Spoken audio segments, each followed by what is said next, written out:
नमस्कार। विदुर नगरपालिकाको साप्ताहिक कार्यक्रम विदुर सेरोफेरोमा यहाँलाई स्वागत छ। म सुजित भण्डारी।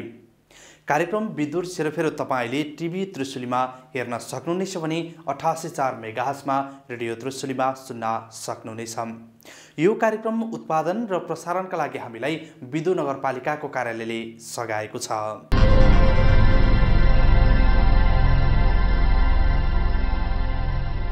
कार्यक्रम विदुर सेरोफेरोमा हामी विदुर नगरपालिकाका विभिन्न गतिविधिहरू प्रस्तुत गर्नेछौँ।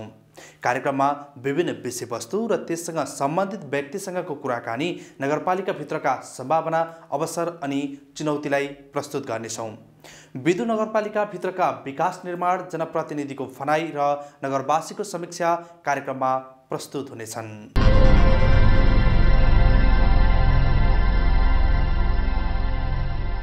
आजको कार्यक्रममा नगरपालिकाको विकासमा कोरोनाको कारण परेको प्रभावको विषयमा चर्चा गर्नेछौँ।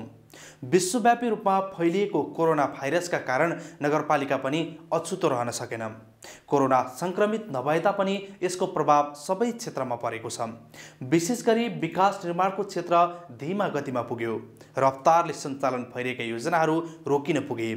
केही योजनाहरू सम्झौता नै हुन सकेनन्।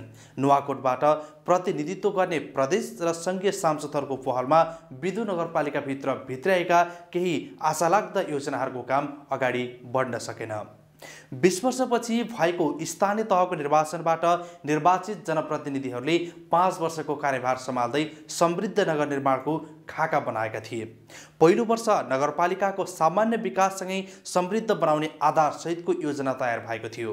त्यस्तै दोस्रो वर्ष आवश्यक साना तथा ठुला योजनाहरूको विस्तृत परियोजना प्रतिवेदन निर्माण सम्पन्न गरी योजना ठेक्का सम्झौता र कार्यान्वयनको चरणमा पुगेको थियो। यसरी नगरले समृद्धिको पाइला चाल्दै गर्दा कोरोनाका कारण केन्द्र र प्रदेशबाट विनियोजन भएका धेरै योजनाहरू अलपत्र समेत परेका छन्। ठेक्का निकाल्ने चरणमा पुगेका योजनाहरू समेत रोकिन पुगेको छ भने विकास निर्माणतर्फको ठूलो बजेट राहत र स्वास्थ्य क्षेत्रमा खर्चिनु परेको छ। विकास निर्माणको क्षेत्रमा विनियोजन भइसकेका रकम समेत कटौती गर्दै राहत वितरण र स्वास्थ्यमा खर्चिँदा विकास निर्माणको काम प्रभावित बन्न पुगेको हो। नगरपालिकाभित्र विकास देखिने क्रम सुरु भएको थियो। केन्द्र र प्रदेशबाट आएका झन्डै 15 करोडभन्दा बढीको रकमको काम प्रभावित भएको विदुर नगरपालिकाले जनाएको छ, जसले जनप्रतिनिधिहरूलाई नै केही हतोत्साहित बनाएको विदुर नगरपालिकाका प्रमुख सञ्जु पण्डितले बताउनुभयो। भएका कच्चा पदार्थ हुन सक्ने भनेको यहाँ ढुङ्गा गिटी बालुवा हो, अरू सिमेन्ट डन्डी लगायतका कुराहरू बाहिरबाट आउनुपर्ने, कतिपय तपाईँको जनशक्तिहरू आवश्यक पर्ने जनशक्तिहरू बाहिरबाट पनि ल्याउनु पर्ने कुराहरू हुनपर्ने कुराहरूमा चाहिँ त्यो जनशक्ति हामीले यो लकडाउनको कारणले ल्याउन पनि मिल्ने अवस्था रहेको छैन, ल्याउन पनि हुँदैन। किनभने कतिपय जिल्लाहरूमा सङ्क्रमण छ। पहिलो कुरा हामीले जनताको स्वास्थ्यमा ध्यान दिनुपर्ने भएको कारणले विकास बरु हामी सबै जनतालाई सुरक्षित राख्न सक्यौँ भने अर्को वर्ष पनि गरौँला।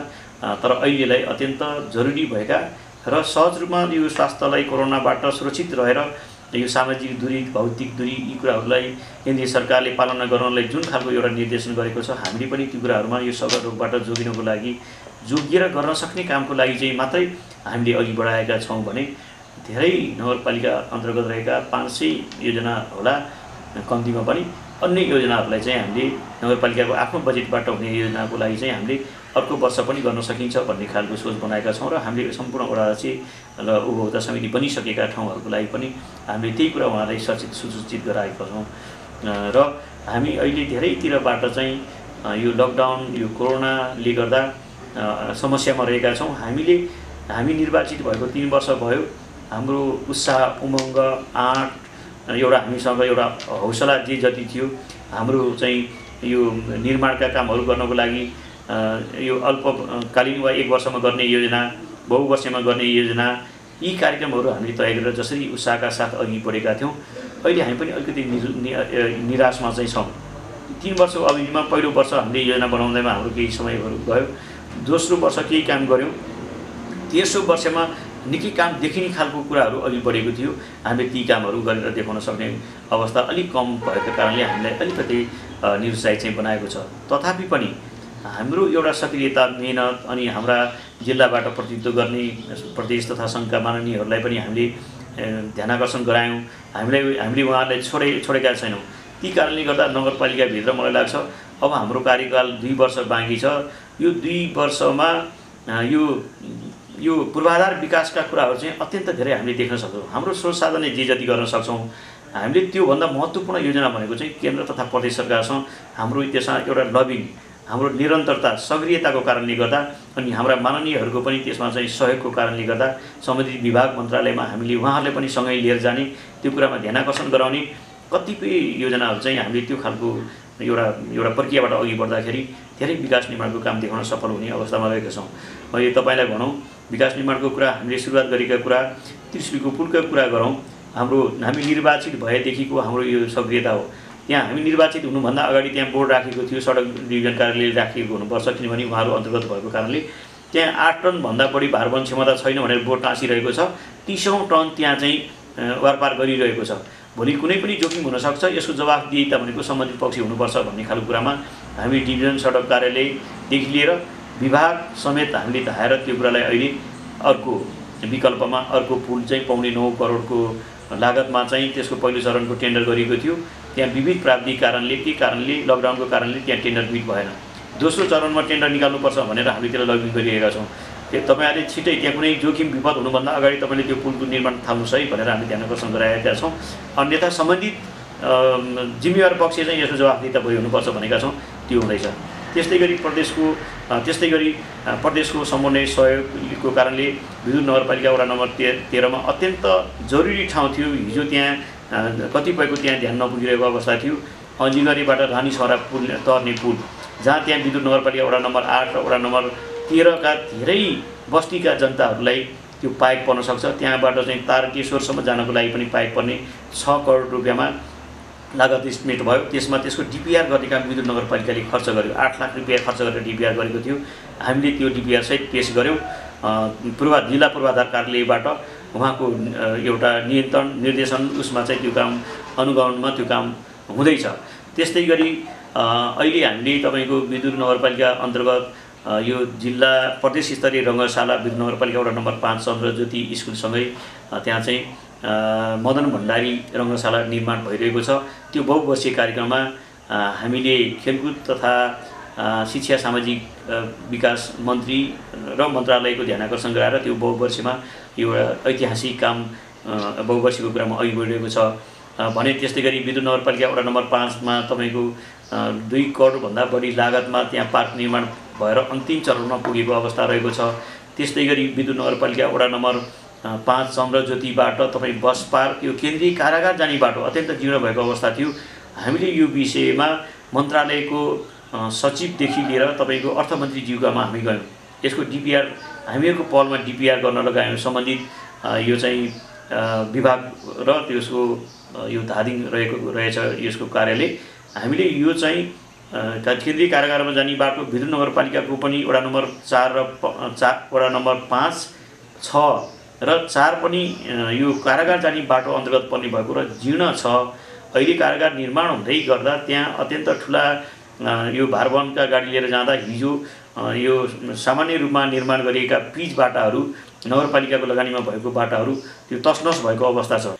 विकास निर्माणको आधारलाई बलियो बनाउँदै लगेको विद्युत नगरपालिकाले केन्द्र र प्रदेशबाट आएका बजेट फ्रिज हुन नदिन केही काम चाहिँ सुरु गरेको छ। आफ्नो नगर क्षेत्रको विकासका लागि आएको बजेट कार्यान्वयन र सहजीकरणमा नगर प्रमुख आफै जुटेका छन्। केही ठूला योजनाहरू र साना योजनाहरूको कामको लेखाजोखा गर्दै आवश्यकता र प्राथमिकताको आधारमा नगरपालिकाले सहजीकरण गर्दै आएको छ।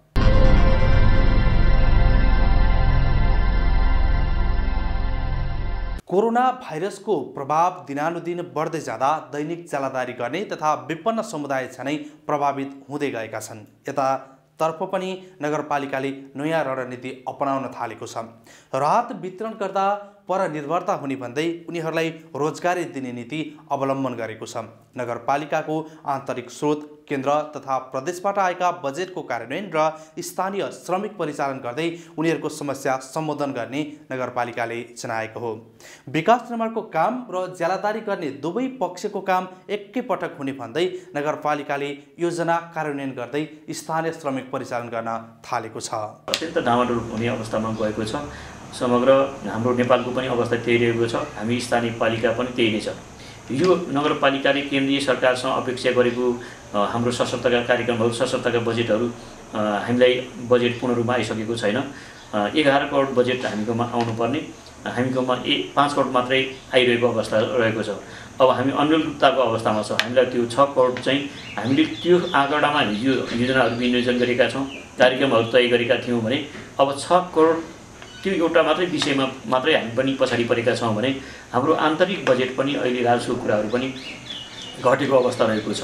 यसले गर्दाखेरि हाम्रो लक्षित कार्यक्रम हिजो तय गरेका कार्यक्रम लक्षित हाम्रो बजेट जुन थियो त्यो कुरामा हामी केही पछि पर्छौँ। यसले गर्दा हाम्रो विकास निर्माण लगायत हाम्रा कार्यक्रमहरूमा केही हामी तलमाथि पक्कै हुनेछौँ र यसै उद्देश्यका साथ हामीले यो समस्यालाई मध्यनजर गर्दै विद्युत नगरपालिकाले अहिले कोरोनाको सङ्क्रमणको लागि पनि हामीले विपद कोष खडा गऱ्यौँ। 1 करोड रुपियाँ विद्युत नगरपालिकाले विपद कोषमा चाहिँ हामीले विनियोजन गर्यौँ। यो भनेको हामीले हिजो तय गरेका विकास निर्माणका कामलाई जो प्राथमिकताबाट हटाउन सक्ने योजनाको लागि हामीले त्यसलाई कटौती गरेर त्यसमा खर्च हामीले चाहिँ बजेट व्यवस्थापन गऱ्यौँ भने कतिपय नगरपालिकाले तय गरेका योजनाहरू पनि यो लकडाउनको कारणले गर्दा यो जनशक्तिको कारण त्यस्तै गरी निर्माण सामग्रीका कारणले त्यो कामहरूलाई हामी अघि बढाउन सकेका अवस्था छैन। निकै पछाडिको अवस्थामा जिल्ला विपद व्यवस्थापन समितिमा अब प्रमुख जिल्ला अधिकारीको संयोजकमा भएको बैठकमा चाहिँ त्यहाँ हाम्रा जिल्लाका सङ्घीय माननीय प्रदेश माननीय हामी स्थानीय जनप्रतिनिधिहरूको त्यहाँ एउटा हामीले केही कुराहरू प्रस्तावहरू राख्यौँ। हामी स्थानीय तह चाहे माननीय चाहे प्रदेशका माननीय सङ्घका माननीय सबैको पहलमा र उहाँको पनि सहयोगमा हामीहरूको मेहनतमा चाहिँ समूहपूरक तथा विशेष अनुदानका कार्यक्रमहरू नगरपालिकाभित्र पनि आएको छ। त्यो बजेट चाहिँ अब फ्रिज नहोस् भन्ने खालको कुरामा हामी अलिकति सचेत छौँ र हामीले अनुरोध पनि गऱ्यौँ र अहिले नगरपालिकाभित्र केही योजनाहरूको कामहरू सुरुवात भएको भनेको ती खालका योजनाहरूलाई विशेष अनुदान समूहपूरक अनुदानका कार्यक्रम र माननीयहरूको क्षेत्र विकास कोषबाट खर्च हुने जुन निर्णय भएका बजेटहरू छन् ती योजनाहरूलाई चाहिँ हामीले केही न केही अघि बढाउँ र नगरपालिकाभित्र जो रोजगार पाएनौँ जसलाई यो राहतको खाँचो पर्यो भन्ने वर्गको लागि पनि हामीले काम खुलाउँदाखेरि त्यो वर्ग पनि त्यहाँ समेटिन सक्ने र उहाँहरूलाई रोजगार दिँदाखेरि हामीले राहत बाँड्यौँ। यो गए चैत 20 गतेबाट सुरुवात गरेर तपाईँको यो चैतको 30 गतेभित्रमा हाम्रो 13वटै वडामा पहिलो चरणको राहत वितरण गऱ्यौँ।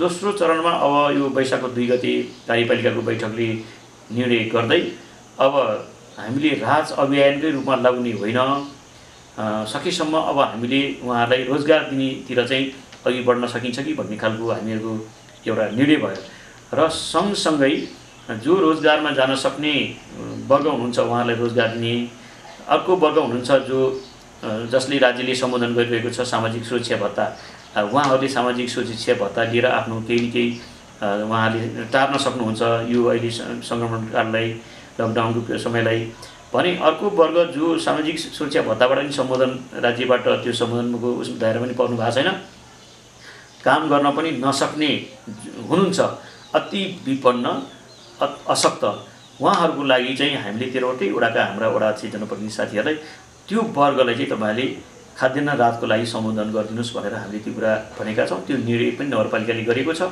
र सबैलाई हिजो हामी पहिलो चरणमा जसरी राहत वितरण गऱ्यौँ अब त्यो बाटो चाहिँ हामीले अलिकति परिमार्जन गरेका छौँ। अब रोजगार दिने र नसक्नेलाई मात्रै भन्ने खालको मैले यी कुरा राखेँ भने हामीलाई समस्या रहेको छ। यता चैत्र 11 गतेबाट सुरु भएको लकडाउनले शिक्षा क्षेत्रमा ठूलो असर पारेको छ।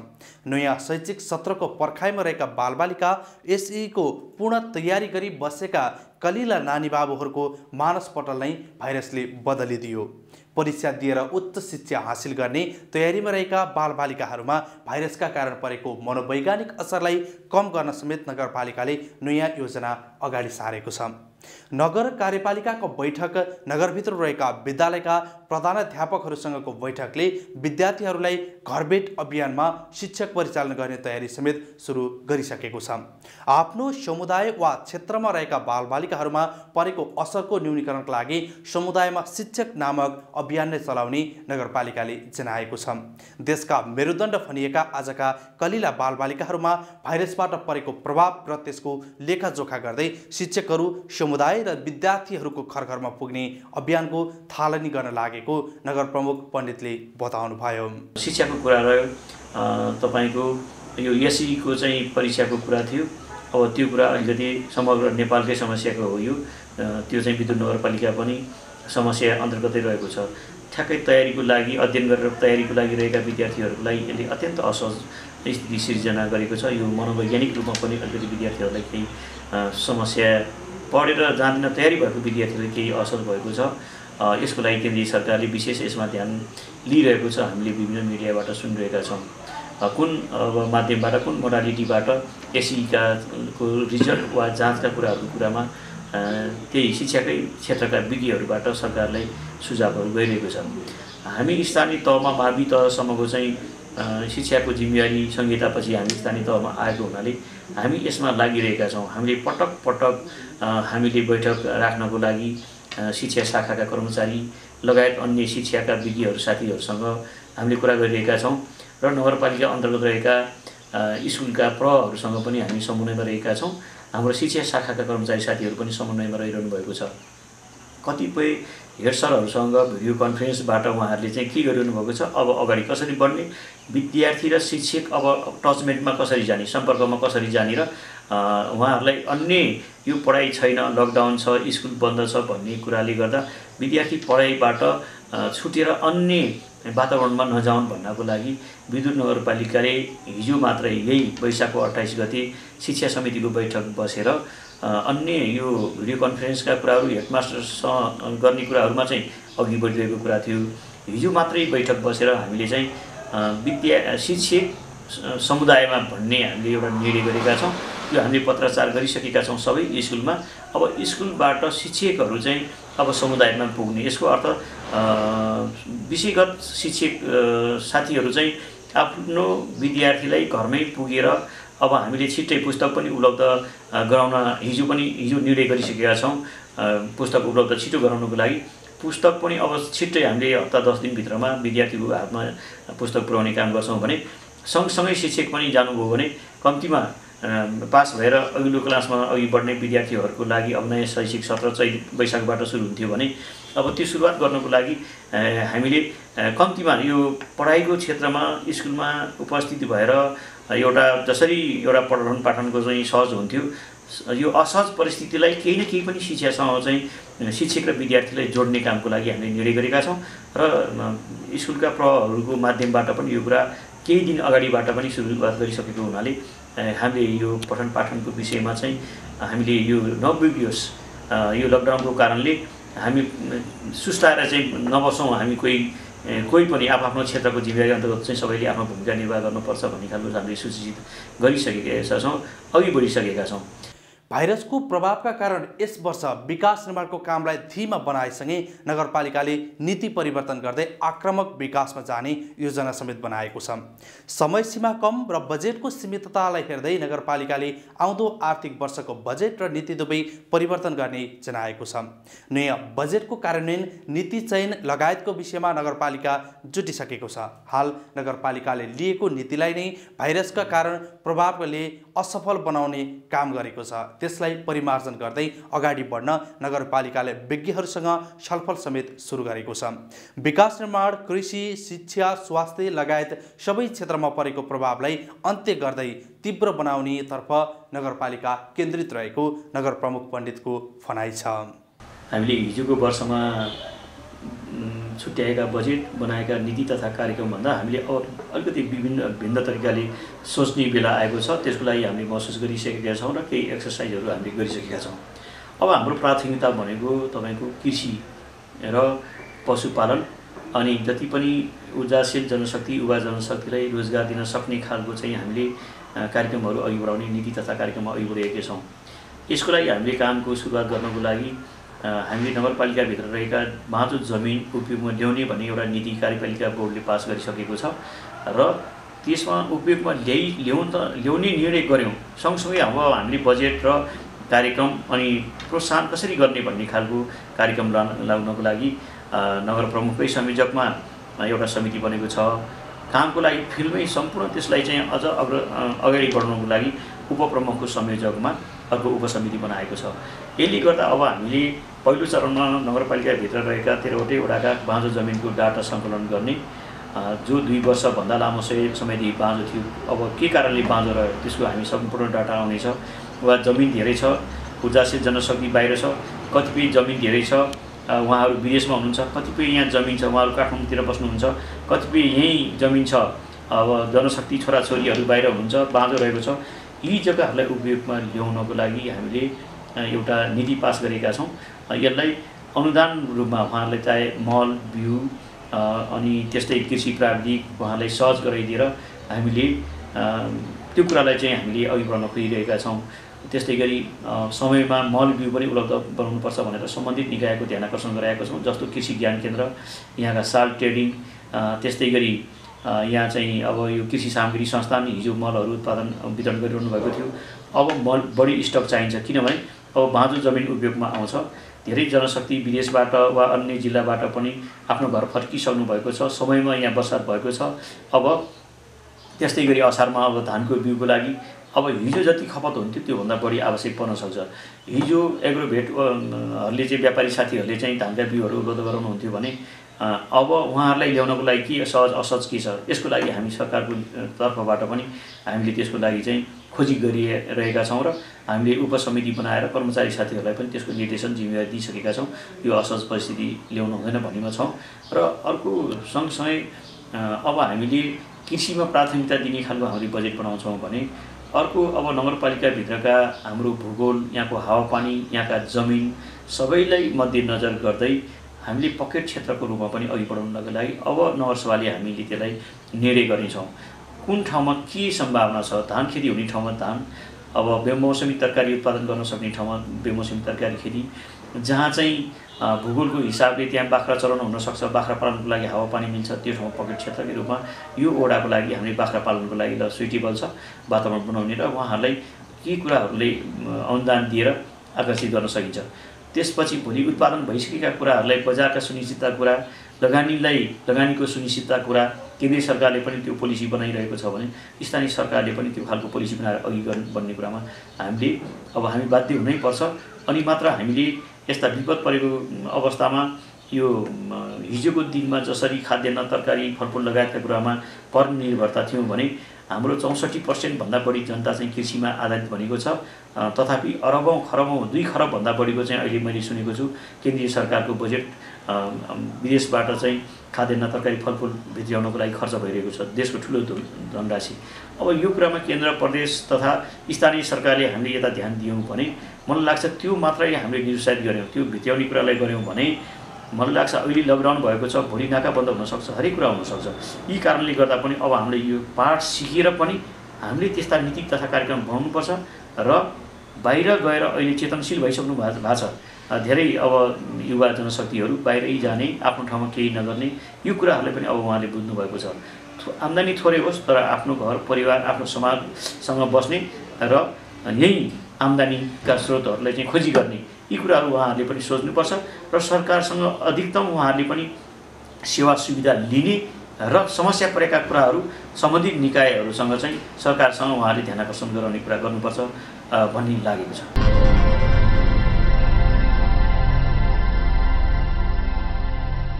कार्यक्रम विदुर सेरोफेरमा विदुर नगरपालिका भित्रका विकास निर्माण, जनप्रतिनिधिको फनाइ र नगरवासीको समीक्षा प्रस्तुत हुँदै आएका छन्।